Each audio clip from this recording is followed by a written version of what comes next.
Good morning, everyone. Welcome to Coffee and Cookies. My name is Lindsay, and we are so excited that you're joining us this Thursday because we have a special guest. But that's not who I'm going to introduce right now. Right now, it's Nick's turn. Hi, Nick. Good morning, everyone. Thank you guys for joining us on Coffee and Cookies. It is Thursday. I woke up this morning. 30 minutes late. You did? I did. I woke up at 6:30. I think I jumped out of bed. I might have scared Amber. It was like, oh my goodness, I'm 30 minutes late. Here we go. I ran upstairs. I said, London, Daddy is so sorry.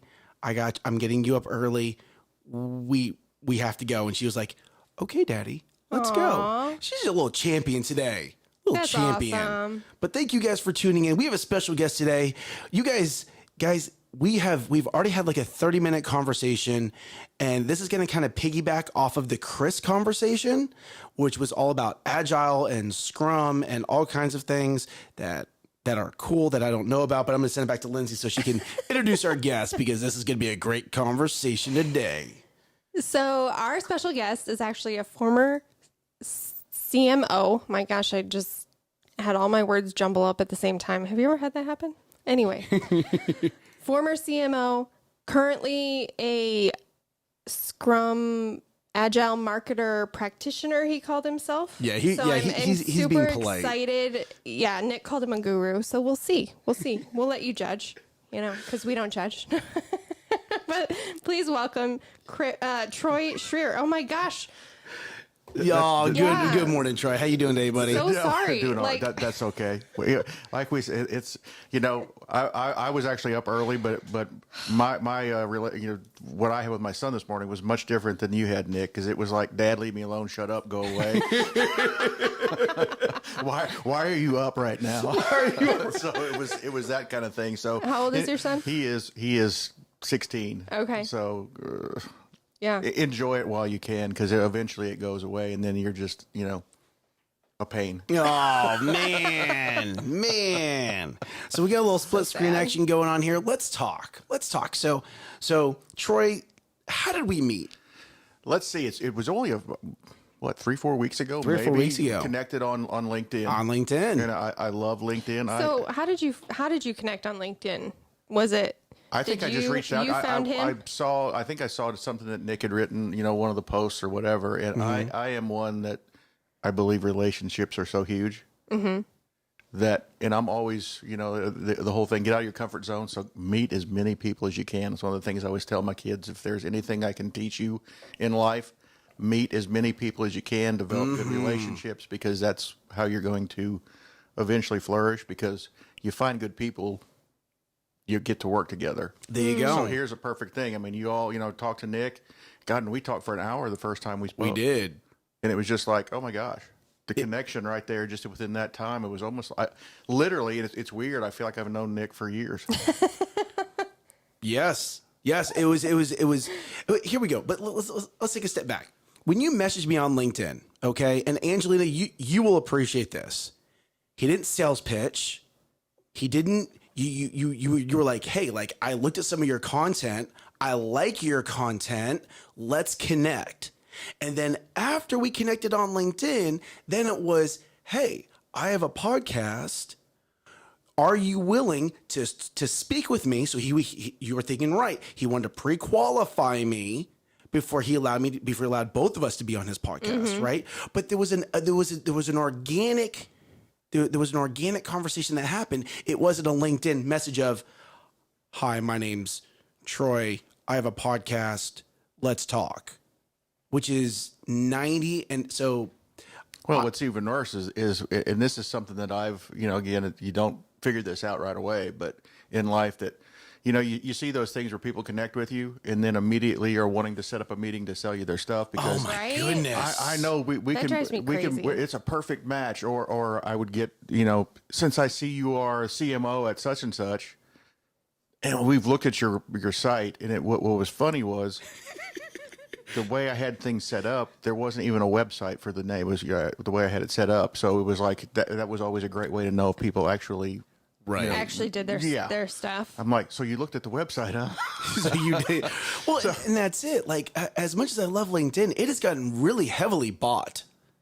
very heavily bought. Not Well, just I mean, bots, but No, but sales, these were people, sales but it was pitching. just you're right. It was just Copy and sales pitching, pasting. and it's Oh like yeah. I I appreciate. I mean, I want to connect with everybody because Right. my whole thing is the more people you know, the more people you can potentially add value to, and maybe they can bring value to you. That is my whole key in life. I love that. Is you've got to add value, otherwise you just become, I don't know. It's transactional and very phony and fake, and to me, that's not the way you conduct life, business wise or personal. It's like, Well, and here we go, right? You're going to reach out to the CMO of a company, and your first opening line is a sales pitch. Like, that's why our connection worked on LinkedIn, right? That's why it worked. It was hey, I like your content, right? Or hey, I thank you. You need to find some kind of a common ground, then initiate the connection, then start to have the conversation, right? completely. This is coming from a person who's an expert in marketing. Okay. And he won't say it. I'll say it. All right. And so if you are doing a LinkedIn or even Facebook or Instagram or if you're on any of those platforms, you have to have the organic connection first. Don't sales pitch right out the gate. When you receive a sales pitch right out the gate, what is your immediate feeling? Ugh. He was really nice with that. I mean, it's well, yeah.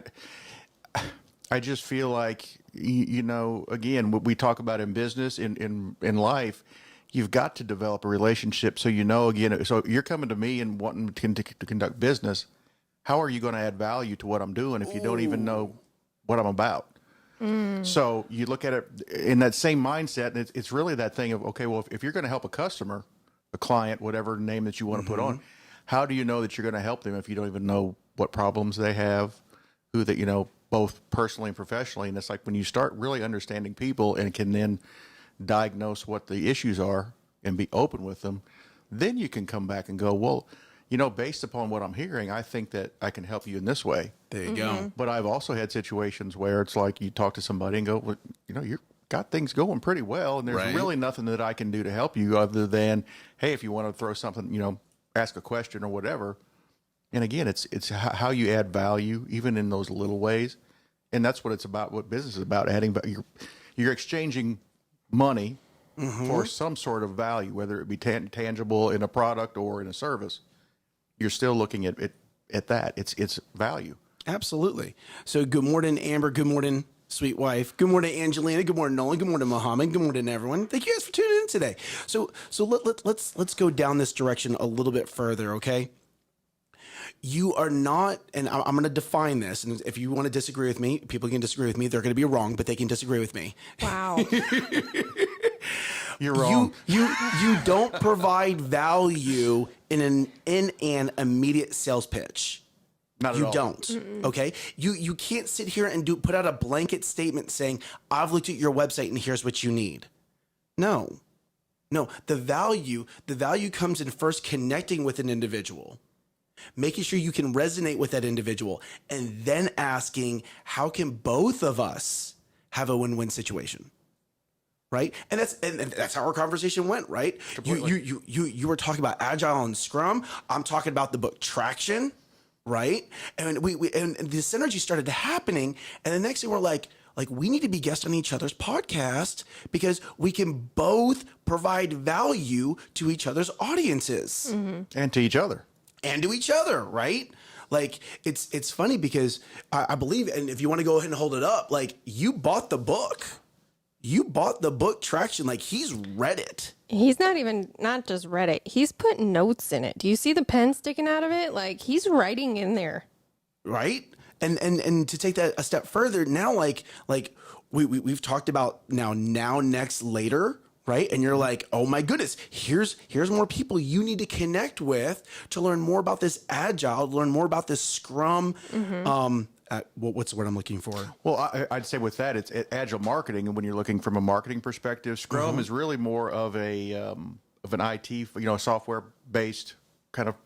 But it came, agile marketing kind of borrowed, stole, whatever. It's like Right. Every good idea Reinvented. is started from somewhere else, but it's just really, it's within that agile process. And that's what I love too with what's going on in Traction and talking about people and processes and all of those things when you're talking about a business that really tie right together. They do. And as he's talking about here, it's like you've got to have good people. You've got to be willing to share issues. You've got to, have processes in place so that you're doing things the same way and that everybody's working together with, the vision. So there's just so many different things that Agile have in common with what Gino said in this book. It's like, this is great stuff. And it's so, I hate to say simple.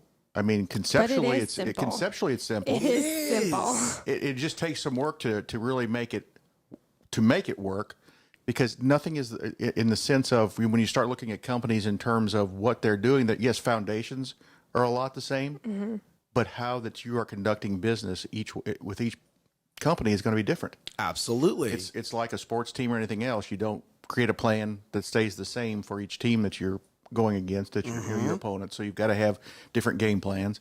It's the same thing in a business. You've got to understand. We go right back to talking about knowing your audience. There you go. Knowing what your business is. How do you add value? All of those things. So then that you can actually do the things that are necessary from an operational standpoint, marketing standpoint, all of that to really make it successful. But you got to rely on your people. That's why relationships are so important. You've got to know them.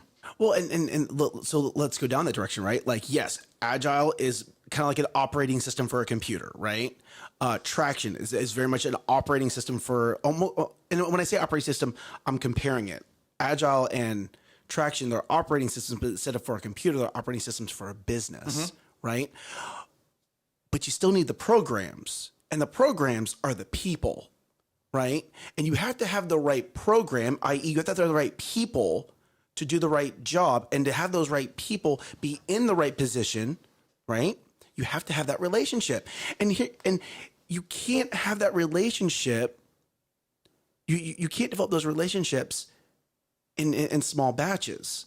Okay, you have to have a wide relationship. Okay, wide relationships, and what I mean with a lot of different individuals, so you can find the right people, so you can put them in the right positions, right? And maybe the right positions aren't with your company, but as a CMO, I guarantee you, and I'm speaking for you, so if I'm wrong, please correct me.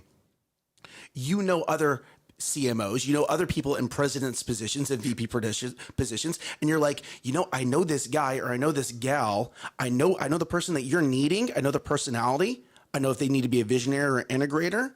And I know this sounds crazy, but I need you to reach out to this person, because this is the person that you need to plug into that position for you to take your business to the next level. Of all the things that I do in life, that's probably one of the things that I am most passionate and get the most joy out of, is connecting people. And I just had this conversation with somebody the other day. They're like, I would have not met this person had it not been for you. And the synergy there is so great. And that's why I say, you know what? All of that is how now 10 years down the road, it may do absolutely nothing for me from a professional standpoint. It may not put any more money in my pocket, but it's created a relationship and that value now that they realize that they can trust me when I start, hey, you should look into this or look at that. That's good. And I think that is a key. It's like, because there's so much noise that's out there. And again, it's like you start looking at all the places and how do you bring it all together. But from a marketing perspective, business to customers and individuals, all of those things, there's so much noise out there. It's like, how do you trust anything? And you've got to develop some sort of relationship, and that's where adding value. I mean, you just don't come together immediately and without somebody being kind of an intermediary and go, oh, I need to put the two of you together. I know you could create something great, and realize that the value that you, the individual, might get out of it is just the joy of putting them together. And that's the right mindset. Now, let's go down to the directions of blessings, right? Because when you've done that, those people will remember that. And now you've become a trusted, not just a trusted person or a consultant, now you become a trusted advisor, a trusted connector, right? And it's funny because there's this individual I used to be in the same networking rooms within, and she claimed herself as a professional connector. But it was always a forced sale on one of the individuals. yes, You know right. who you're talking about, You know yeah. exactly who I'm talking about. And it was just, it became like when this individual would call, I've already said she, so whatever. When she would call, I would look at my phone and go, is this person trying to sell me? Or is this person trying to sell me this other individual services? Right. Or is this person trying to sell this other individual my services so they can take a piece of the cut? It became this very negative taste, negative feeling. And you even saw Lindsay's face like, oh, I know exactly who you're talking about, right? I'm really sorry I can't hide my face better. but what you're talking about is not that. We're talking about putting people in the right positions so businesses can grow, so people can grow.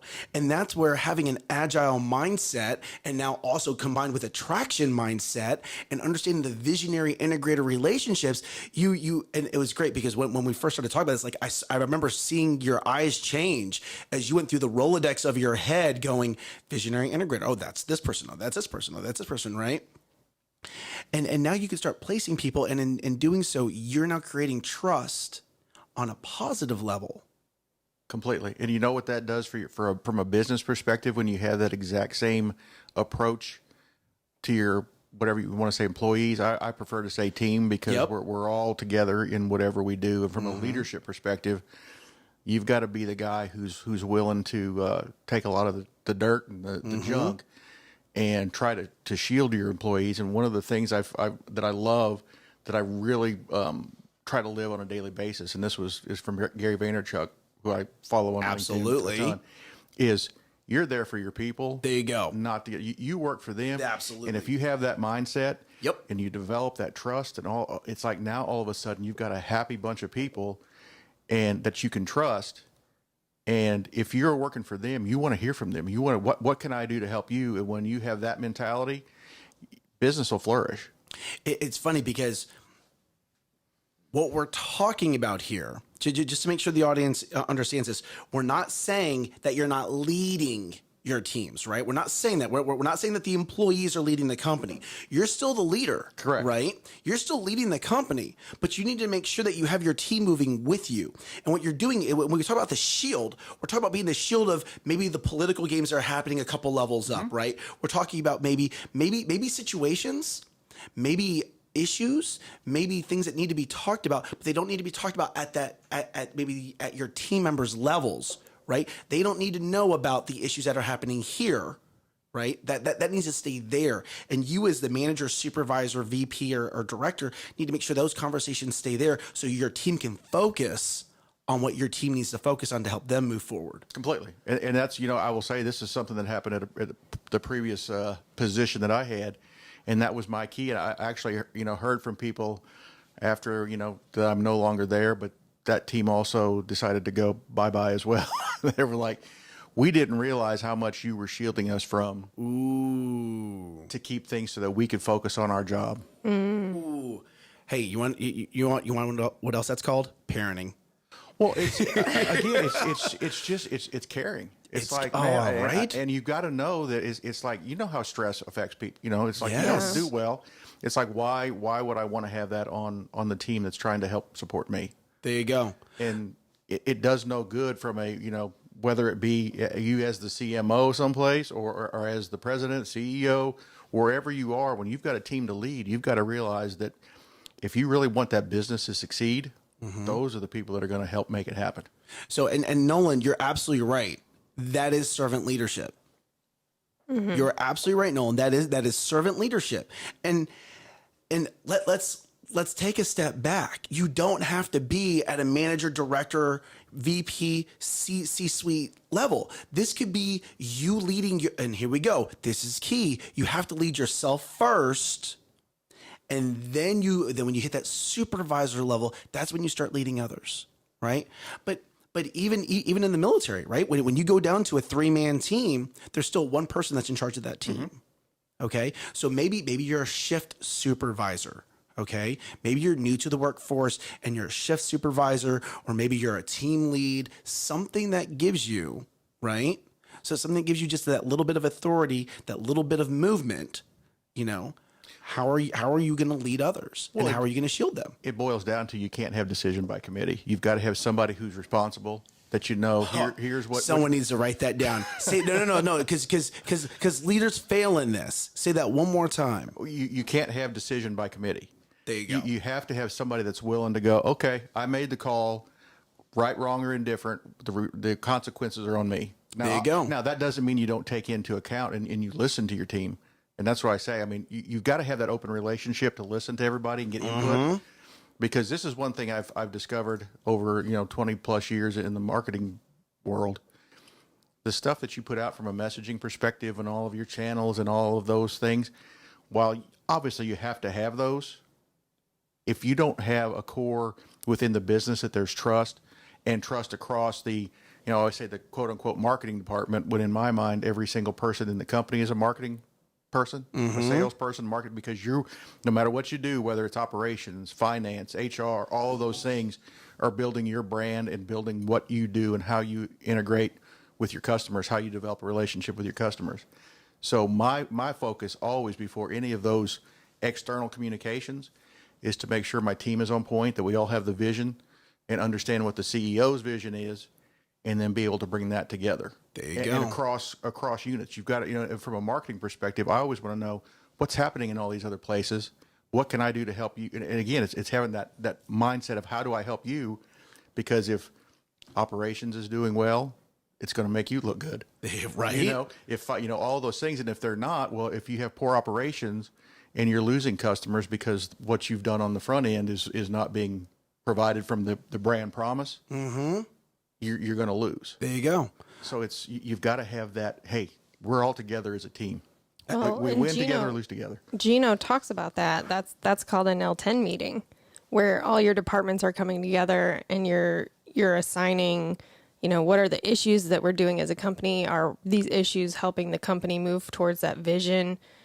Is this even necessary, or is this a time waster? Is it a distraction? But in those meetings, they have, okay, who's going to be the point person? Who's responsible for making sure that this gets done? And I love that. I love what Wally said in the comments. He said business is about people, but I would actually take that a step further and just say life is about people. There you go, right? Because this applies to any aspect of your life. Well, and you made a great point there about having that point person. And that's the same thing within we talk about Agile with Scrum or Agile marketing or whatever.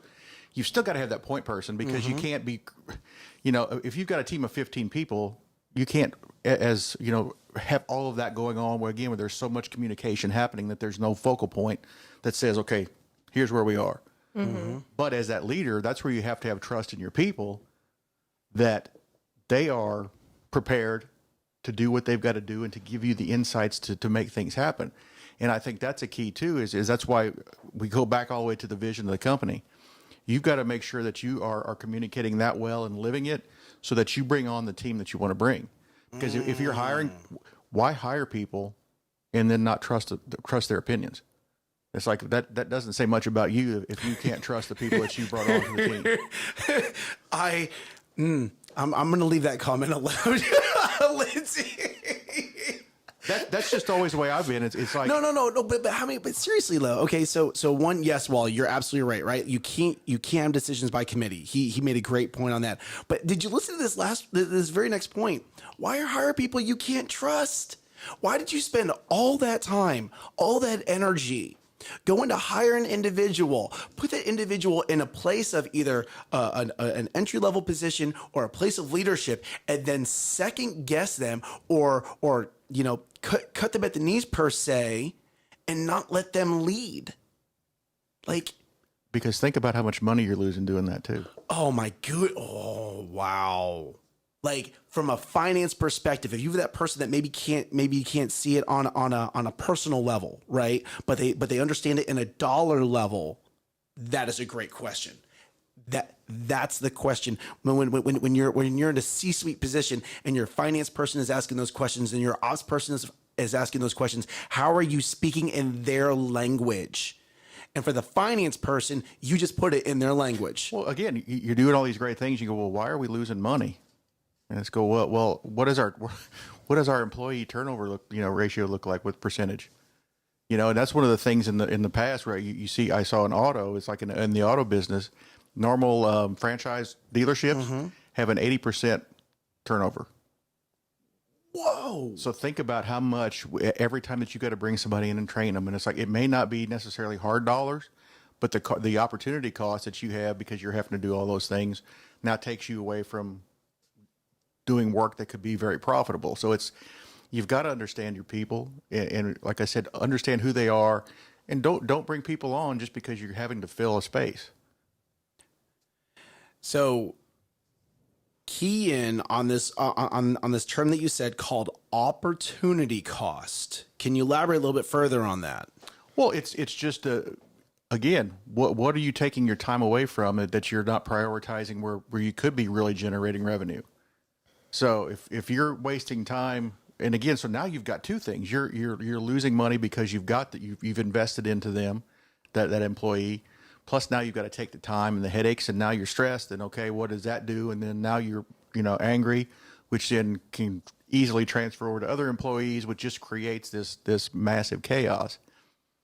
And that's why I say when you hire somebody, make sure that you've got your culture. And I'll just, shameless plug here, but with the culture of value that I talk about, that's the whole thing is make sure your culture is established before you hire people. Because then here are our North Star and our pillars, right, and the things that if we want to bring you on, is it a fit? Is it a fit? And understand if you're the person that's getting interviewed and you listen to the pillars and you hear the pillars, don't lie. Like seriously, be like, hey, you want to know what? Y'all just a bit too positive for me. I don't know if I can fit into a room with with so many positive people, and that's okay. Like if you don't fit into that culture, don't lie just to get the job, because what's going to happen is especially in a company with a leadership culture, you'll either be leveled up or you'll be leveled out.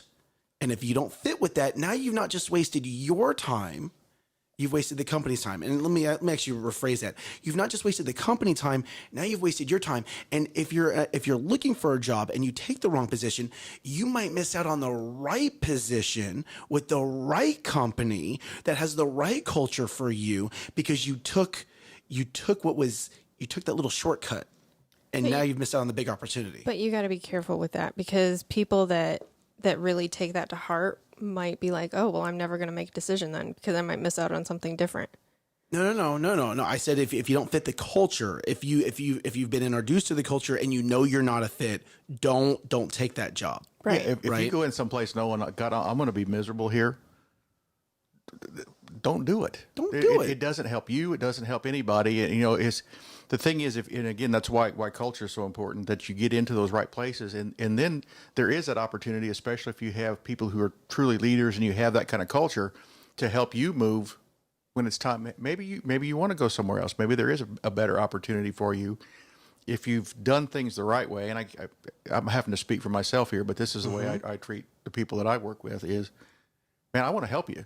If right here is not the best place for you and you've done a great job, and I've helped you grow to the point it's almost like you become that proud parent, it's like, okay, well, I know there's not a place here for you. You're actually, too good to be where you are right now. Right. You need to be somewhere else leading. It's having that relationship set up that is going to help you down the road. And like I said, we can talk about, everybody wants to know, well, how do I make money? How do I make money? Obviously we have to make money to live, and businesses are there to make a profit. But it all boils back down to these basic things. And I think that's what's so hard to get people to stop and think. Everybody wants to do things tactically and transactionally, which, obviously you have to have those transactions to make money. But it's about, it's relational. How long, when you start talking about from a business perspective, when you have a customer, what's that customer lifetime value? It's not about how much can I potentially, squeeze out of somebody right now. Right. It's, how do I provide enough value that this person who today is March 3rd of 2022, 20 years down the road is still conducting business with us, and is now not only conducting business with us, but loves us so much that they're now a salesperson for us as well, because they're out. They're an advocate. So I'm going to say goodbye to Wally real quick. Bye, Wally. Thank you for tuning in today. Nolan, your comment just left my screen, but he's talking about how. So Nolan's a mechanical engineer. He's an expert in his field. And yet the people that are above him are constantly questioning him. And he's just like, they need to be listening to this. Like, you've hired me as a mechanical engineer expert to do this. Okay, so here we go. Ready? If you're in a leadership position, there's nothing wrong with asking the question why. Okay? There's nothing wrong with that. But make sure that you're not missing out on your own time and leadership, because you're hiring a team to free you up. That's the opportunity cost, right? Well, and what I would say to that is are your issues vision driven or are they ego driven? Ooh. If it's vision driven and you go, everybody's working together, and then you go, okay, well, here's why are we together on the vision? Mm-hmm. And if we're all together on the vision and everybody's working, you've got to stop and sit back and go, okay, well, I don't know everything. I need to listen to my people. Mm-hmm. Correct. And I think that, and this was something that, even years ago when I would have interns coming from colleges, I would say that was the first thing I would tell them when I brought them on. It's like, if you have ideas or you see something that I'm not doing that I could be doing better, or somebody, come talk to me. There you go. You have to. That's one of the big things I think for a truly successful company, is you have to have that openness and the ability for you to share your ideas and have a, and I safe. Mm-hmm. I hate the word safe space, but have a place where that you can discuss things without being either ridiculed, or if you see issues, not them being action taken against you in a way that's detrimental to you. But now let's get it from the other side, though. Just because I give you this safe space does not mean that you get to come in and be rude, disrespectful, or critical. No, right? Completely. And here, one and two. If you're going to come in showing me an issue, you better come in with 3 different solutions. Completely. Right? No, it's not a matter of can I come in and complain and whine. That's not what I'm saying. It's saying, hey, we're doing this. I think if we did it this way, it would work better because. And there you go. You bring a solution with it. Okay. Completely agree. I mean, you can't just be a complainer. If you're a complainer, that does nothing for anybody. You are wasting my time and money. Completely. But you, again, as a leader, you've got to be understanding enough to have that ability to let go of, hey, I'm the boss. I know it all. I'm the top dog here. Well, again, if that's the case, then let's see you run the company by yourself. Well, and here we go, right? What we're not saying is don't bring it. I'm just saying, be smart. There you go. Be intelligent about it, right? Because the reason why I said that is I don't want people to come in and go, oh, well, my company doesn't have a safe space, or every time I try to bring an issue up, it gets shot down. Well, are you bringing the issue up correctly? One, and as a leader, two, are you setting that expectation, right? You have absolute permission to come talk to me. If you see something wrong, you come, we'll sit down, we'll talk about it, but do not come here and complain. Make sure you bring 3 solutions, right? So as a leader, you need to make sure that you're setting the expectation, just like you should be if you're leading in your household, if you're leading in your business, if you're leading in your church or your other religious environment. If you're a leader, make sure you're always setting the expectation to not just move you forward, but to make sure you're bringing those who are coming with you. Make sure you're able to bring them with you and make sure you're moving them forward. So you guys said this several times. Make sure you're doing it correctly. What does that mean? What does that look like? Oh, wait, on which side? On the leedership side or the employee bringing this situation? On the employee side. Well, it's just like Nick said, is when you're coming to don't come just to as to tattle or to that kind of thing, tattle or dawdle, or to just create chaos and drama. It's like, no, we don't need that. It's like just. I think that's a whole new show. Like, we don't have time for that. The point being, and then if you in those situations, if you have those things that come up, that's when you've got to be a strong enough leader to bring everybody together and go, look, here's what's going on. I realize these things, and that's where again you have to have that solid vision. There you go. It all starts out there, because if you don't have the vision and the culture, then you've got nothing to really look to when those issues come about. So when you have those, have problems come up, it's like, guys, here's our vision, right? Here's who we are as a people, as a group, as a team that we're trying to achieve. Are these complaints actually driving anything that's going to help that, or are we just here creating chaos? And it's like, and I've seen both things, and that's where you just have to sometimes play nice and work, but that where you've got to work with people and go, look, guys, if this continues out and we keep doing things this way, you're not helping fulfill the vision. What would you do if you were in the same situation as a leader and this came to you, how would you react and what would you do? So now you start asking those questions and it starts making them think a little bit more, going, oh yeah, he's got a point there, or she's got a point. And it's like, you've got to kind of put that around and make them think. Because if you've got that vision, now they can be looking to that and going, well, yeah, that's really not what we're doing here is really not furthering our vision at all. And it puts some of that onus back on them as individuals now to make some decisions and go, well, maybe we should work together a little bit more because it's not helping either of us. Well, and now what you've also done is you've taken away the personal attack. I'm not saying you're, and here we go, right back to parenting of the last episode, right?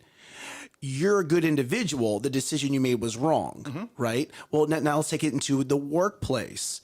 I understand what you're saying. I hear that you're making this decision, but is that in alignment with the vision? And it's not that you're a good person or a bad person. Is the decision you're making in alignment with the vision? So I've taken the personal aspect of it out, and now we can focus on the decision that was made. And do you hear what you just said there too? You're asking them the question. You're not telling them you were wrong. No, you're saying was your decision. Now all of a sudden it's back on them to go, oh, no, I got to stop and think a minute. Because now you're not attacking them, you're making them stop and think. Which flows all the way back again to, and it's funny, like I said, we talk about relationships, but there's a gentleman that I know, Bob Teedy, who's got a book about, great leaders ask great questions, and talking about how by asking those questions, now you get people off the defense, and you start getting insight instead of, now I'm mad because you're attacking me.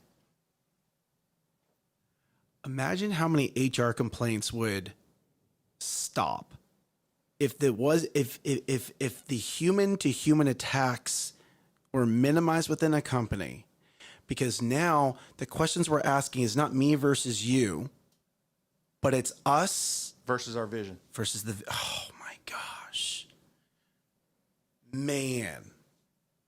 Like that in my head, just like I'm thinking of just multiple companies, and here we go. Not even companies, leadership in the military, right? Okay. How that would go ahead. So it's no, you finish. I'll go after that. That's fine. Good morning, Ernesto. How you doing, buddy? Morning, Brad. No, go, Lindsay. Vision in the military. How would that change what? Okay, so in the military, we know that we're going to do this objective, right? There's the mission planning and all that's going on. But when you have people who are bucking at, maybe going this route or that route, okay, but I'm not going to say that, hey, you're stupid for thinking that. Right. Now it's great. How does that piece help us fulfill the objective? How does that piece, or how does that question, or how does this change, or how does this whatever help us fulfill the mission? And what I've done now is I'm not sitting here attacking you as the individual, right? I'm sitting here going, great, I hear you, but is that helping us get to the objective faster? Is it helping us complete the mission faster? And because you know what, it may. And that's the thing there, where then you've got to be open enough to go, because you've asked that question. Now they do actually bring something to you that's of value, and you go, that was a great idea. That was a great idea, and that's going to help. Or if you're on the receiving end, hey, I'm hearing you. We've tested that before. It didn't work, and here's the reason why. Right. And that's why we're doing it this way. Go ahead, please. So you guys have been talking all about like the business world and military and everything that you guys have been saying. In my head, it's like, wow, what if the education system implemented this? Whoa. All right, I'm listening. You have, go ahead, talk. No, like it, and I don't have the answers. See, that's why I'm like, I haven't been saying much, because I'm like, what would that look like? What would that...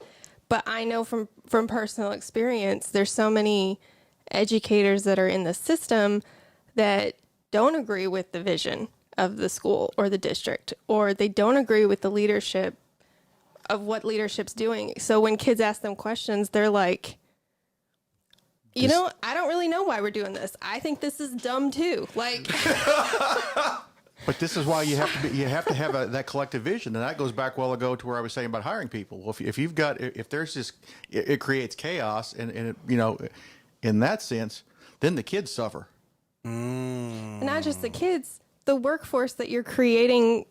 Like you're because you're just not starting teaching at the wrong spot. No, I think that's You're starting when they're already grown up and they already have these Habits. Thank you. And you're not starting where those habits are forming in the education system, because they're seeing people that are disgruntled.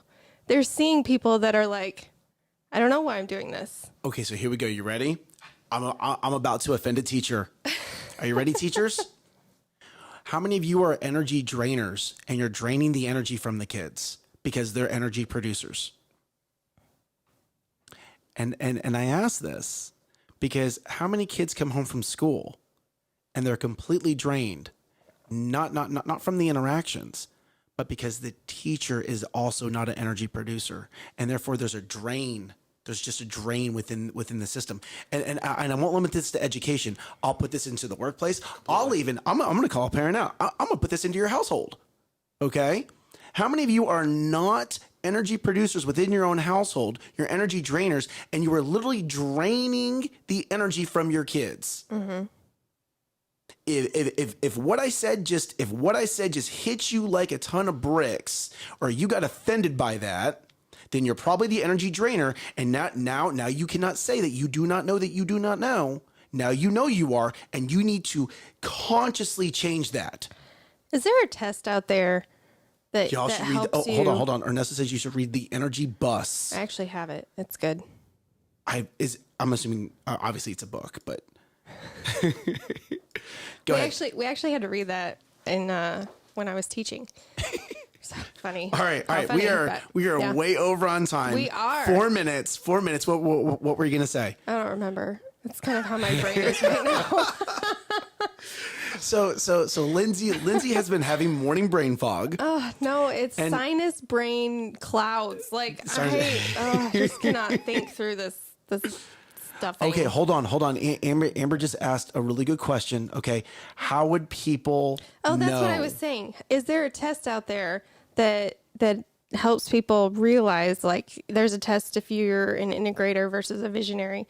Is there a test of questions that we could ask people that would say, hey, are you an energy producer or are you an energy drainer? Because a lot of people are like, oh, I'm not a drainer. I don't drain people's energy. I wouldn't do that. But I think there what you have to do is look at people around you and how they react to you when you come in the room. Oh, This goes back from personal experience of, it was one of those deals where I could get up and be, working by myself, and this person would come in to the room, and it just sucked the life. I mean, because it became, not that you couldn't overcome it, but again, it's like it drains that energy, and now you've got to go back. And it's like, I think that's one of the things that, again, from a leadership perspective, especially, you've just got to be open enough to go, hey, how do I make you feel when I come into the room? Are you excited to see me? Or are you like, oh dear God, please go away? I mean, literally, this person, I could hear their voice. And you go shut your door. Because it's like, God, please don't let them know that I'm here. But it would really physically and turn your lights off. Yeah. Well, okay, so but with that though, right? If you take this and you realize you're an energy drainer, how do you then start? Because someone's gonna be like, well, you want to know what? I kind of get that, and I'm gonna acknowledge it. I'm gonna take the first step, right? I'm an energy drainer. How do I become an energy producer? Okay. First off, mindset. How do I be positive in this environment that I'm currently in? Okay. How do you do it? Second, how do you get around other energy producers so you can start leveling up your own energy? Get in the room. Okay. And if you know me, if you know the world that I'm in, you get to Elevate Life Church on Sunday morning, because Pastor Keith and Pastor Josh will definitely give you some energy, okay? 1, 2, if you're a man, you get in Mighty Men Saturday morning at 7 a.m. You get around men who are leaders, who want positive energy, not just for themselves, but want positive energy for you, and they want you to succeed. You get around people who want you to win, and what will happen is you'll be around so much energy that you will start to fill yourself up with energy, and you will then start to become an energy creator. But hear me on this. You can't do this sitting by yourself. You have to get in the room with other energy creators so you can start to learn those habits and what to do. Well, I think you could start by yourself. It doesn't always have to be you have to start with other people. You could start by listening to what's his name that you listen to. Your positive person. Dr. Billy Allsbrooks. Yeah, Dr. Billy Allsbrooks or Terry Seville Foy. She is going to pump some positive into you. You go find positive people to listen to and listen to them. Choose, like, what are you filling up your head with? So good. Because that's what you're going to put out. Completely. Because I will say this, we can all be an energy drainer. I try to be that energy lifter and provider. But I have my days where it's just like, people are like, you're sucking the life out of me today, dude. And you've got to be willing enough to go, yeah, you're right, and not take offense to it, and know that we are all at some point in life going to drain the energy from the room. Honestly, that's me today because I got drainage going on. I'm just draining. Like I got holes in me right now, and I need help. But when sorry. But when your default is an energy producer and you're an energy drainer, great. Here's some of my energy. Right? I can give that to you because I know that one day I'm gonna be like, this happened 2 or 3 weeks ago. I literally had 4 days where I was negative. But you wanna know what? I had enough people speaking positive over me that I was able to pivot. Now, it took me 4 days to pivot, but I was able to pivot, right? But if I was not speaking positive into so many different people's lives, yes, you can start by yourself. It's easier to start this with other people because then when you get knocked down, you have other people to help pick you up. Absolutely. Right. And I was going on a way long story, and I'm like, I don't have the time to do that, Nick. I'm so proud of you for stopping yourself. But that's it, right? So understand, we're not saying that you can't be knocked down. In the situation that you just gave, someone said, hey, man, like you're draining today. I know I am. Can you please help me today? Right? Like, I know I am. Just own it. Just own it. Extreme ownership. When you're knocked down, just own it. There's nothing wrong with it. Just own it. But then now, after you've owned it, how do you start the process of getting back to positive? But I think the key to what you said too is owning it. Then you get respect from people for owning it and going, hey, I'm human just like you, and I'm going to have my bad days. So now you become one of the team. It's growing that relationship. It's growing that trust factor. This was good. This was good. Oh my goodness. Oh my goodness. Okay, so one, thank you for being our guest today. Absolutely. That was just. I love that song, Nolan. Lean on Me. All right. Did you know that Nolan has an absolutely phenomenal voice? I can't wait to hear it. No, I did not know that. He never sings he never sings when he's just hanging out at the house. So thank you for coming in. Thank you for being our guest. Hopefully you guys as the viewership really took something from this. We're going to go ahead and end this segment. But hey, it's Thursday. Where are you on your big three, okay? I'm pulling it back from Lindsay. I know Lindsay did a really good job yesterday, but I'm going to do it today. Yeah.